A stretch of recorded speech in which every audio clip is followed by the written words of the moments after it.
Good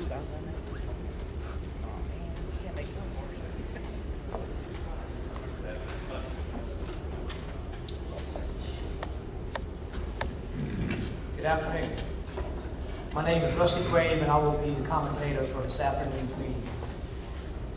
The purpose of this meeting is to provide an update on the all spill operations and answer public questions on subsurface monitoring, seafood safety, and coastal fisheries. Participants in the group tonight are the Mississippi Department of Environmental Quality, the Mississippi Department of Marine Resources, NOAA, and a lot of other distinguished guests are here with us tonight.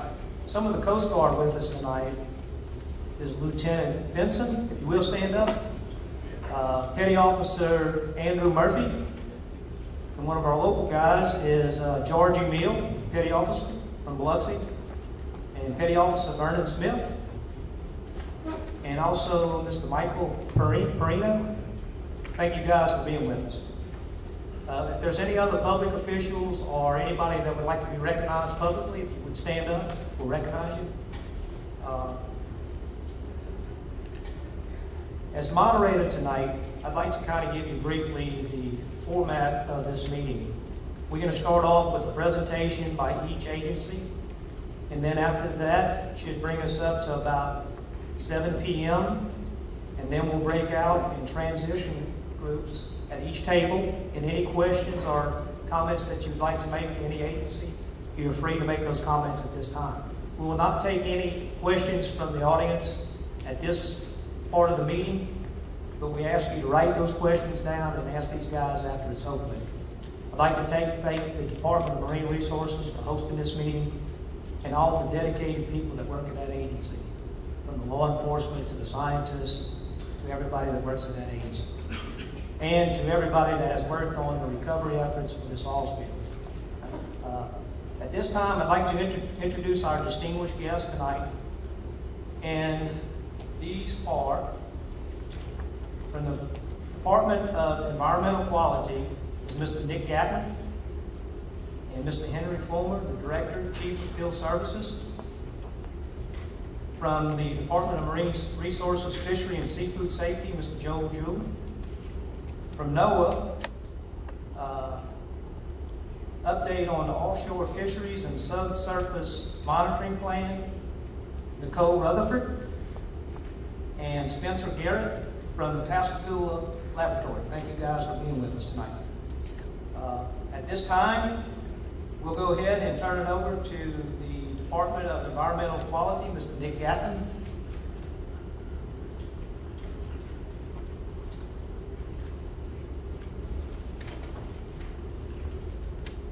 Rusty. Appreciate y'all coming out to touch base with us and see what we've got going on, and give us an opportunity to share some information with you. Let's see.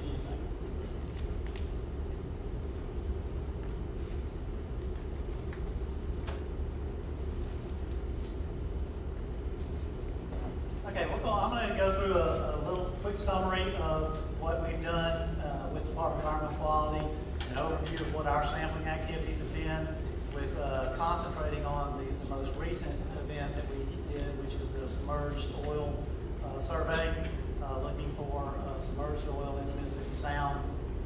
And but I'll touch base on several other sampling activities that we've done throughout the response. Different types of activities we've done. We've done NRDA, which stands for the Natural Resource Damage Assessment sampling. We did some baseline sampling at the very beginning of the event before any oil got to us. This was started at the last week of April and ran through the first couple of weeks of May. We sampled at 77 sites, took over 180 samples, looking for baseline data to set what the conditions were in the Mississippi Sound and along our coastline prior to any impacts. We had an airboat recon process where planes and helicopters were up almost on a daily basis, especially at the height of the oil coming in. And as they found it, materials or suspect materials, they would call down to have a boat dispatched to that area and collect samples from the site. We had 51 sites that we collected 56 samples from in that process. We had a sentinel sampling program where we took the 5 island passes, and we're looking for, trying to determine if there was material coming into the Mississippi Sound. We wanted to catch it there, coming through those passes. Thought that was a good place to try to find stuff that might be concentrated coming through there. So we set up sampling there from middle of May to early August. Took samples at the top of the water column and near the bottom of the water column, and we took a total of 296 samples in that effort. We also took some samples in the bays and estuaries. This typically started up after we had some oil into the Mississippi Sounds. We started measuring and sampling in the bays and estuaries, basically the mouth of Bay St. Louis, Biloxi Bay, and then Pascagoula River Basin, and took a total of 40 samples there. Again, trying to determine if we could find any material moving into those areas. Took samples at the small craft harbors along the coast as a baseline, as a response to a request from the local authorities there. We assisted Department of Marine Resources in tissue sampling, and Jill's going to talk more about that process. But we took over 200 samples for tissue for various fish, crabs, shrimp, and oysters. We had complaints coming in, and vessels of opportunity that were calling in issues, and we recorded a total of 44 of those that have come through, either private boaters or vessels of opportunity reports that we responded to as well. And then, of course, we had this submerged oil survey that we worked on with Unified Command out of Mobile. This map shows us some of our sampling locations, and we have a copy of it over behind our table over here to get a closer look at it. Just shows you some of the areas that we sampled. A couple things to point out. We had quite a bit of sampling out here around Chandelier Island. That was early in the response. As oil started reaching Chandelier, we wanted to get out there and get samples, find out, what kind of conditions were out there, what we might see getting to our shores in the coming days. So we went out there to try to assess what we could expect to see. We also had our sampling, you can see from coastline to coastline, mostly in the Mississippi Sound, and then some of it out south of the islands. The response sampling itself, and this is not, these numbers do not include the resource damage assessment sampling, but overall we've taken a little over 500 water samples. Of those, 19 have come back positive for oil detected in those samples. Many of those have been diesel that we've gotten from vessel issues. So most of that is not oil spill related. A good portion of it is not.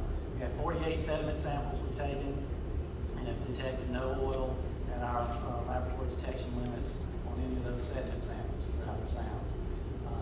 And then 158 other samples. Those other samples include actual tar ball samples, samples of the actual oil material itself as it came in,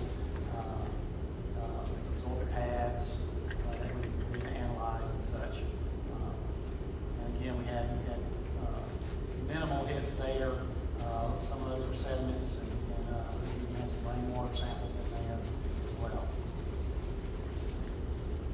Submerged oil survey plan, we started a process of looking at, because we were getting calls from the booths and vessels of opportunity, getting some reports coming to us about possible submerged oil in the Sound. We decided we needed to do some additional sampling and be more aggressive with that.